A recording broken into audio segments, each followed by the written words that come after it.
Some of my coolest clients are a couple where the man is on the spectrum and the woman is not. They hired me to help them with a book that's going to help other couples like them to communicate and basically get each other and just really get the most out of life. It's not just about relationships with someone on the spectrum. It's really about communications and relationships in general. This couple is actively building a platform on TikTok, and they're going to be using this book as an authority builder and as something to give their followers, and also as something that's going to promote couples retreats in Costa Rica in the near future. Their book's full of heartwarming stories that will make anyone in this situation, or even in similar situations, or just kind of anyone, I have to say, feel confident that they've got this relationship thing. This is a perfect example of a good self-help book that's not just a collection of lectures, that's not didactic, that's not just purely a how-to. It's the most perfect kind of self-help book because it's inspirational and transformational. Self-help books are one of the most popular genres out there. People love self-help because people love the idea of improving themselves, of becoming better at something, of living a happier, more productive, more rewarding life. This is so much a thing that's been going on for a while, more than ever now. And really, if you want to write a book that's going to get some traction, that's going to help you to build your platform, even if you usually write fiction, maybe you want to try out writing a self-help book. This episode is just about seeing those creative possibilities, those narrative possibilities, and seeing if writing a self-help book might be something that will expand your horizons as a writer and as a professional.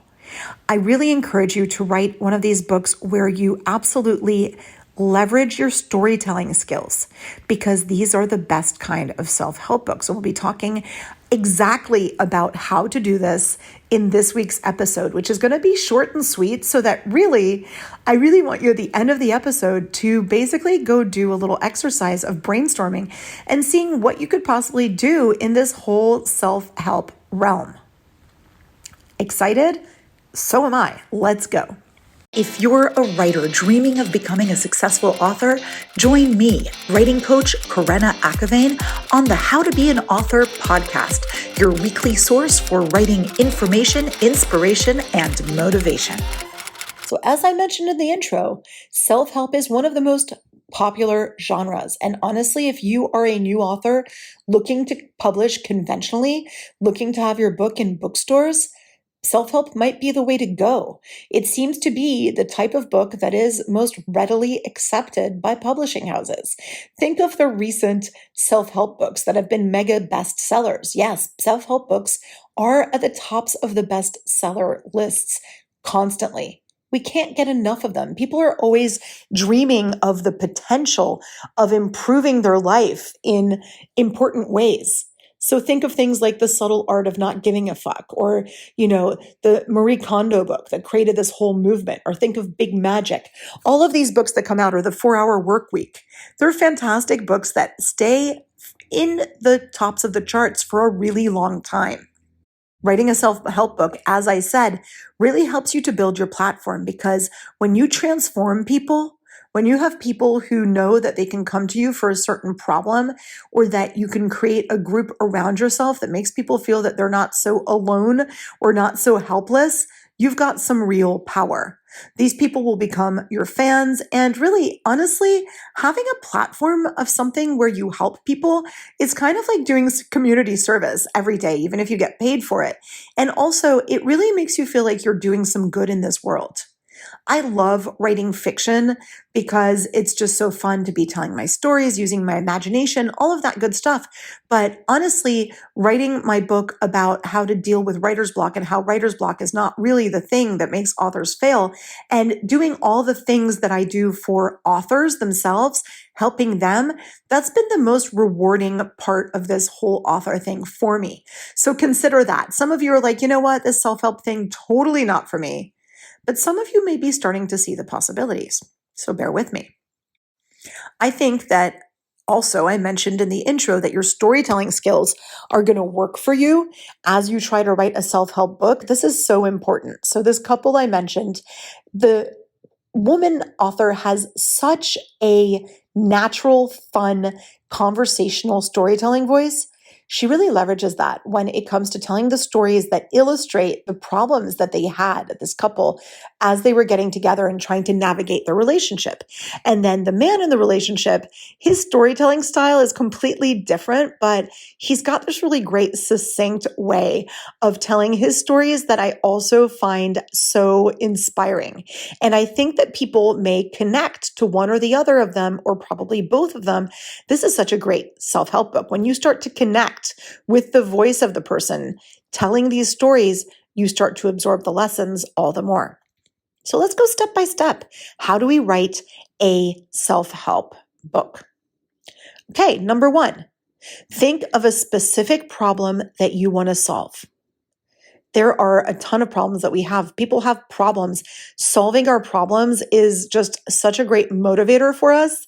People get really attracted to that idea of, hey, I've got this huge problem. How do I solve it? And it's better if this has affected you personally. So one of my daughter's friends, who's this wonderful young lady, has a whole platform where she had an eating disorder.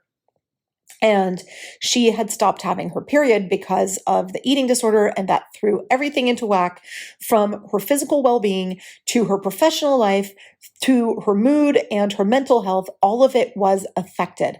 This is such a great example of a specific problem: losing your period after having an eating disorder. And this girl has very smartly built a whole platform on this. Because it affected her personally, she's able to tell stories that are really specific about it. So I think that's really, really cool. For me, the whole reason I wrote my book about writer's block not being why writers fail, I wrote that book because I didn't really have writer's block. I was writing, or I was able to write when I actually did it, but I had so many other mindset things that really prevented me from having the kind of writing success that I wanted.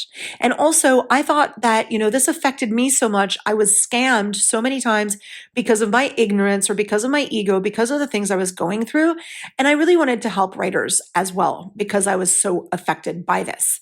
It's heartbreaking when there's something that you want to do, a life you want to live, and you're not able because of certain things that are wrong, certain problems that you have.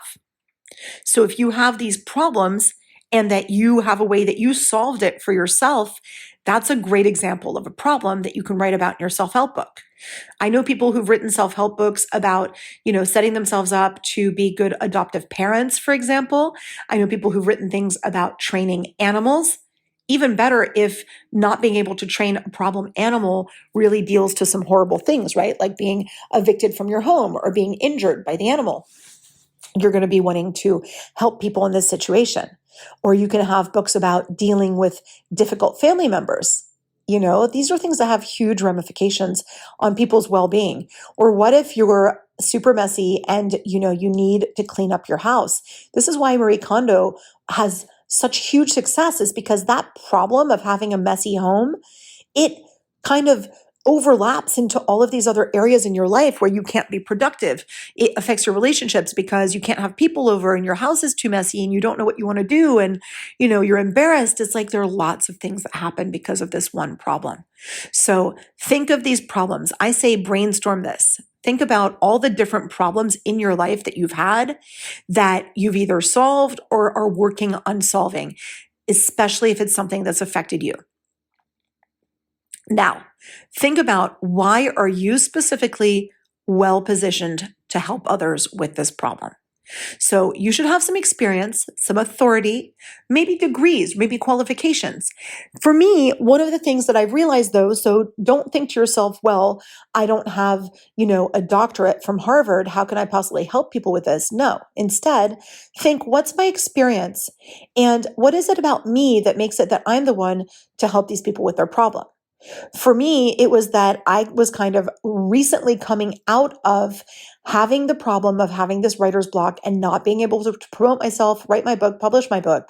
And I had recently had a big turnaround when it came to my mindset. And yes, I do have degrees I have a PhD in literature, so that helped. And I had some experience in running a writing group and things like that.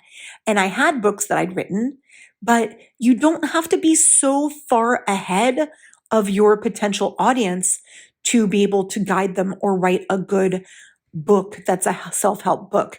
The couple I mentioned in my introduction, they are not living with 25 years in a relationship with someone on the spectrum.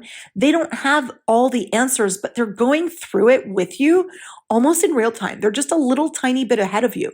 And I think that sometimes those are the best kinds of mentors, are the ones who are just a little bit ahead of you.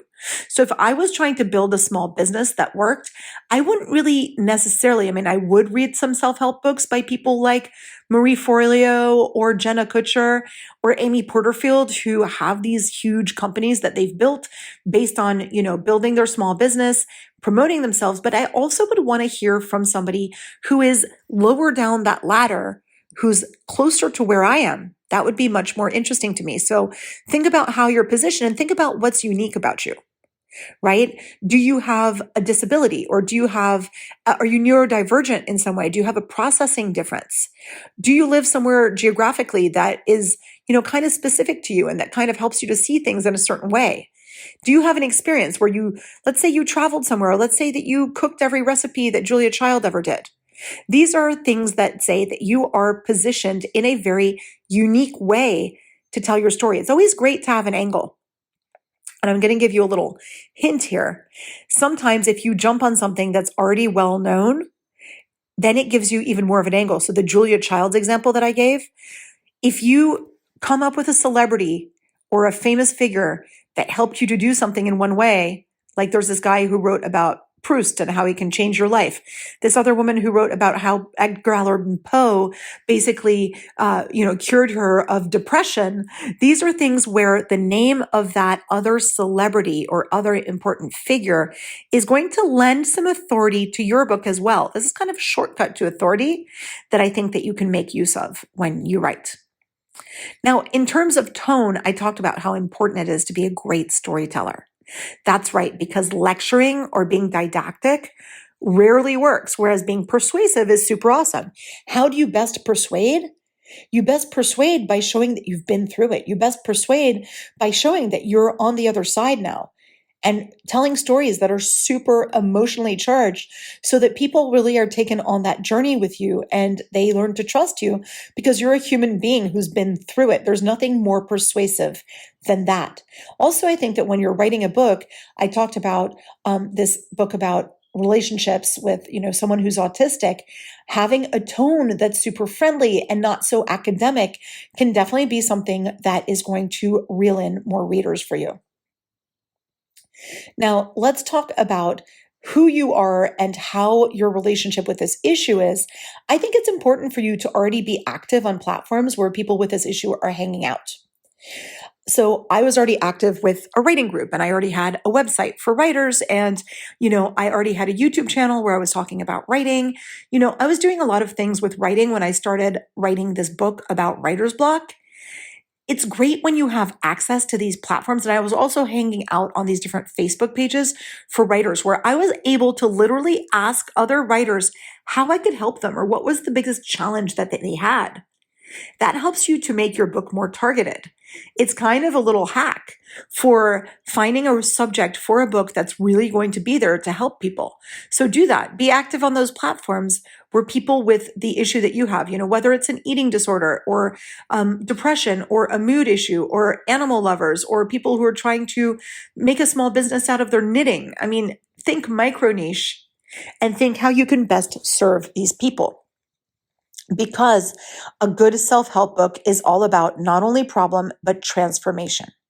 People are looking for a transformation, and that's really the main message.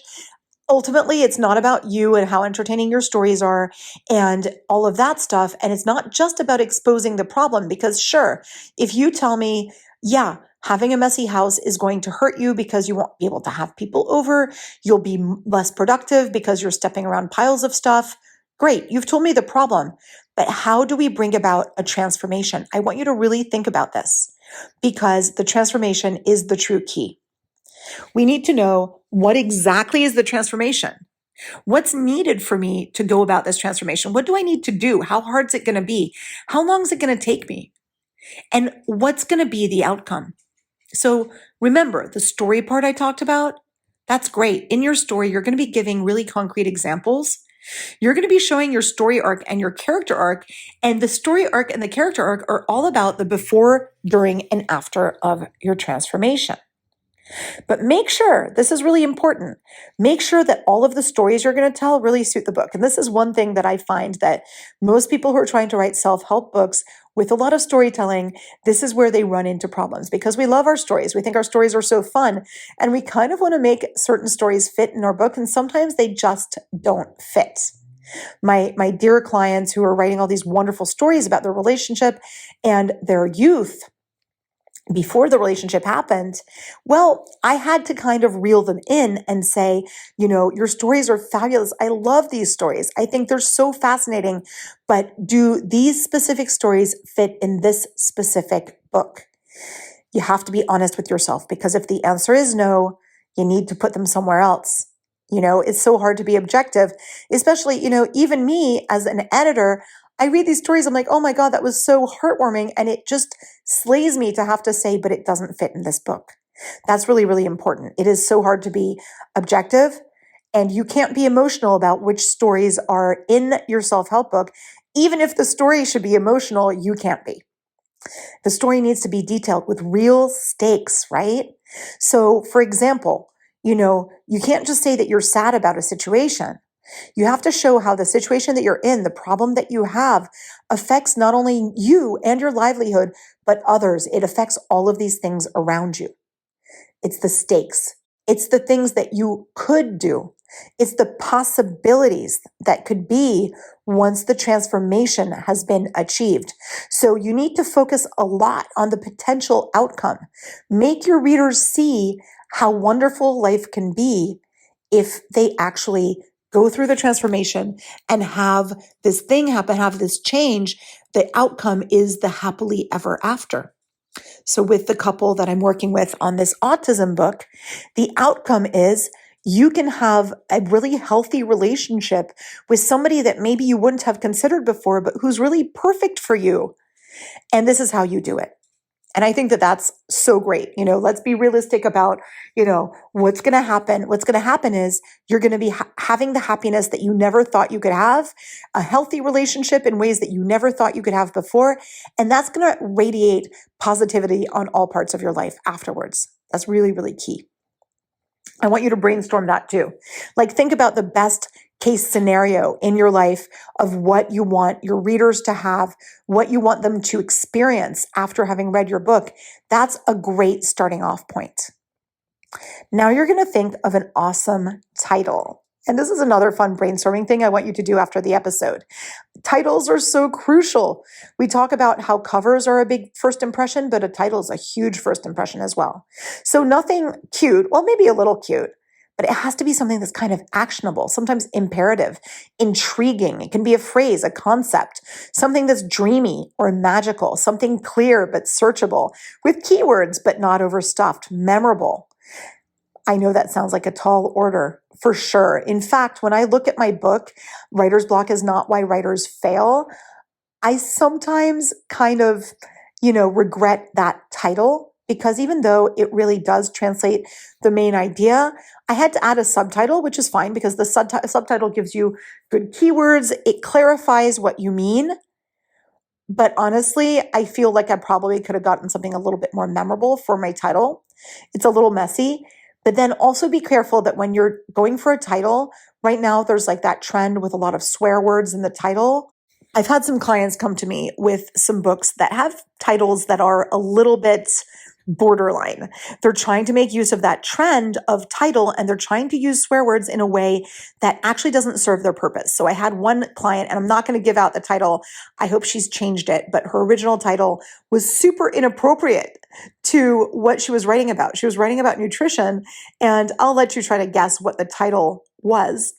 And I just thought, I get it. I get what you're trying to do with this catchy, trendy title, but you're really kicking yourself because this is not going to help you out. So think more transformation, think more dreamy, magical, positivity, intriguing, something that makes people say, wow, that seems like it's got a lot of possibilities. I wonder what that's about.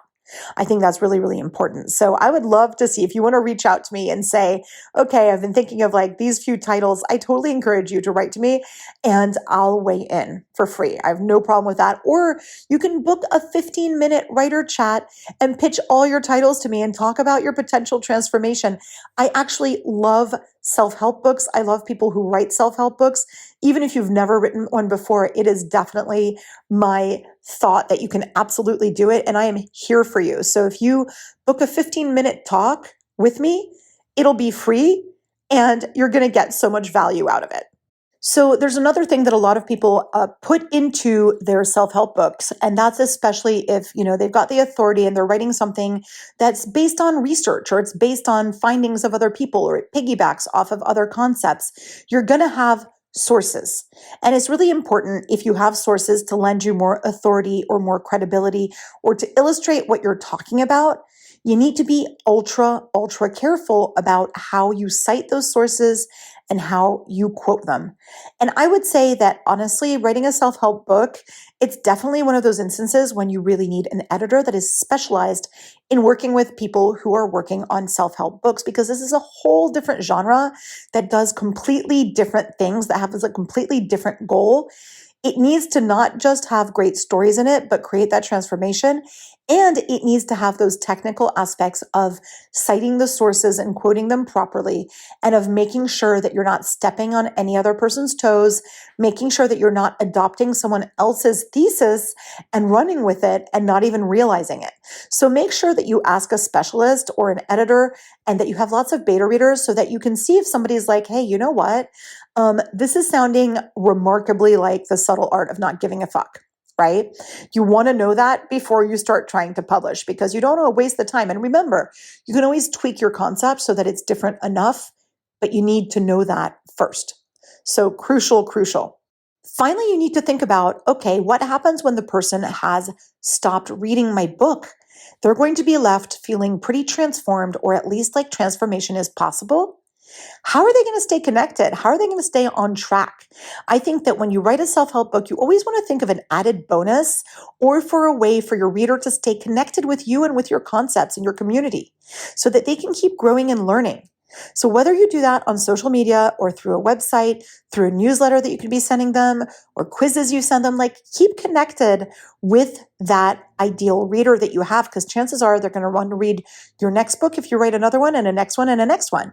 So my clients who are doing these wonderful books for people in a relationship with an autistic partner, they're going to be working on some retreats in Costa Rica. And I'm so excited for them because I think it's the logical next step.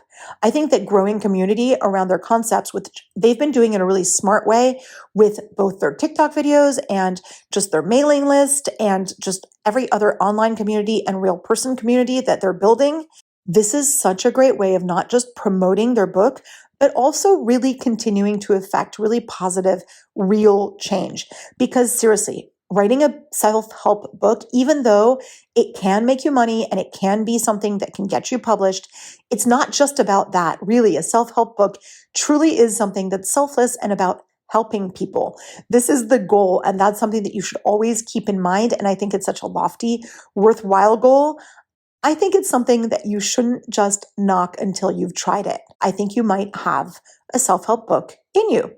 So let me know, brainstorm at the end of this episode, see if there's something that you can write, see that if there's something that you can contribute, and let me know, drop me a line, send me an email, Click onto the website, follow my mailing list, and let's see what those ideas are. I would love to help you to run with them. And if you want to write that book and publish it fast, my upcoming course From Idea to Publish in 6 months is coming out soon. Take the quiz, see if it's right for you, and then get on the list so you can be the first to know when it comes out. If you have any pressing writing-related questions or would like to be featured on the How to Be an Author podcast, please feel free to reach out on my website, creativeandwritingcoach.com.